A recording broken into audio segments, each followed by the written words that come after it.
Hello guys, good morning. Andito kami ngayon, kararating lang namin sa Kabayunan view deck. Napakaganda, ayan guys. Woo! Ang ganda ng view. At ngayon, pag-ahon ng mga kaibigan ko, ng mga kasamahan ko, kami ay magdi-devotional.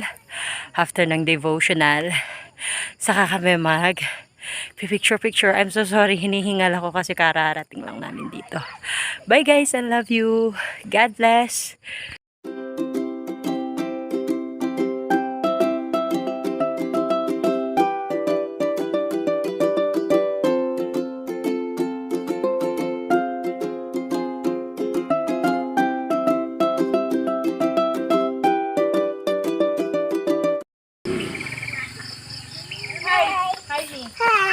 Say hi.